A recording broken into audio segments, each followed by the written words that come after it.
সালামু আলাইকুম। আসলে আমরা অনেক সময় যখন বিল্ডিং করি তখন আমরা খোঁজ করি সবসময় নতুন ইট কখন বাইর হবে, নতুন ইট বাইর হইলে আমরা বিল্ডিংটা করব। এটা এই চিন্তাটা আসলে আমাদের অ্যাকচুয়াল ভুল। আসলে নতুন ইটের চাইতে স্টেকের পুরনো ইটগুলো ভালো। এখন প্রশ্ন করবেন যে পুরনো ইট কি কারণে ভালো? পুরনো ইট ভালো বলার কারণটা হলো এটা, যখন আপনার ইটগুলো যখন পোড়ানো হয়, এটা কিন্তু কয়লা দিয়ে পোড়া। কয়লা একটা রাসায়নিক পদার্থ। এই রাসায়নিক পদার্থটা দিয়ে যখন ইটগুলো পোড়ানো হয়, পোড়ানো হওয়ার পরে দেখা গেল যে অনেক সময় এই ইটের মধ্যে একটা লোনার সৃষ্টি হয়।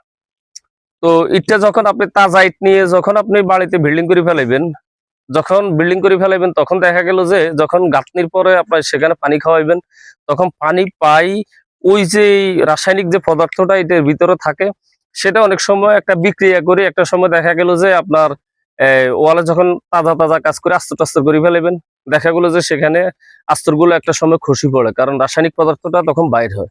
কিন্তু যখন আপনার এইভাবে পুরনো হয় ইটগুলা ব্রিক ফিল্ডে কিংবা আপনি নিয়ে যখন স্টক করে রাখবেন, যখন স্টক করে রাখার পরে ইটগুলো পুরনো হয়, পুরনো হওয়ার পরে দেখা গেল যে আপনার হয় কি, এই পুরনো ইটটা একটা বছর পানিতে ভিজি, সেটা যে বিক্রিয়া করার সেটা কিন্তু সে বিক্রিয়া করে ফেলাইছে।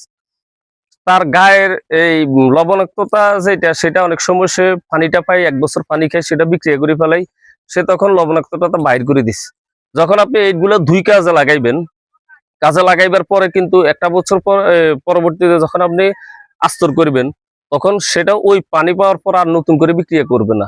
এতে দেখা গেল যে আপনার আস্তরের গ্যারান্টিটা একটু ভালো থাকবে, আস্তরটা ভালো থাকবে। কিন্তু ইটটা কিন্তু ১ বছর ভিজলে ইট নষ্ট হয় না, বাট এটার রাসায়নিক কেমিক্যালটা একটু ড্যামেজ হয়। তো ড্যামেজ হওয়ার পরে কিন্তু সেইটা আপনি যখন কাজে লাগাবেন, সেটা আপনাদের জন্য সবচাইতে বেটার হয়। আমরা আসলে এটা অনেক সময় চিন্তাও করি না, আমরা মনে করি তাজা ইট নতুন ইট বাইর হলে আমি এই কাজটা করবো ওই কাজটা করবো।